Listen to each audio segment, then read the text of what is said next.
पहली मर्तबा जब तूफान आया और शागिर्द कश्ती में मौजूद थे तो उनको सिर्फ यस्सू को पुकारना था, जो कि कश्ती में ही मौजूद था और सो रहा था। इतने तूफान में थकावट के सबब से सोना उसके कामिल इंसान होने को जाहिर करता है। इंसान होते हुए वो थकावट से सो रहा है, लेकिन खुदा होते हुए वो उनके ईमान और तूफान दोनों से वाकिफ है। लेकिन इस तूफान में वो यस्सू को देख सकते थे, उसके पास जा सकते थे, उसे पुकार सकते थे। फिर मत्ती की इंजील के 14वें बाब के मुताबिक वो दूसरी दफा तूफान में घिरते हैं। अब की बार यस्सू कश्ती में मौजूद नहीं है और वो अकेले जा रहे हैं। ये पहले तूफान के मुकाबले में ज्यादा मुश्किल सूरत हाल थी, क्योंकि यस्सू कश्ती में मौजूद नहीं था। अब की बार टेस्ट या इम्तिहान जरा मुश्किल है और ज्यादा ईमान की जरूरत है। इसी तरह ईमानदार भी जिंदगी में मुख्तलिफ इम्तिहानों का सामना करता है और अक्सर नए आने वाले तूफान पहलों से ज्यादा मुश्किल होते हैं, जहाँ ज्यादा ईमान की जरूरत होती है। अगर हम ज्यादा मुश्किल इम्तिहानों में से कामयाबी से निकलते जाएं तो ये हमारे ईमान में तरक्की का सबब बनते हैं। खुदा हमारी जिंदगी में ज्यादा सख्त इम्तिहान इसलिए आने देता है ताकि हम मजबूत हो सकें। ये ऐसे ही है जब आप जिम जाते हैं तो वक्त गुजरने के साथ साथ आप ज्यादा वजन उठाते हैं ताकि आपके मसल्स मजबूत हो सकें। सो जब आप जिंदगी में मुख्तलिफ इम्तिहानों में से गुजरें जो पहलों से ज्यादा सख्त हों तो परेशान न हों।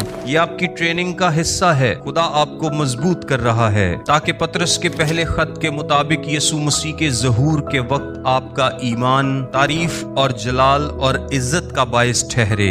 जब शागिर्द तूफान के सबब से घबरा गए तो यीशु ने उन्हें कहा था, तुम्हारा ईमान कहाँ गया? ऐ कम एतकादो, डरते क्यों हो? अगर आप भी जिंदगी में किसी इम्तिहान से घबरा रहे हैं तो यीशु शागिर्दों की तरह आपसे भी कहता है, डरते क्यों हो? अब तक ईमान नहीं रखते?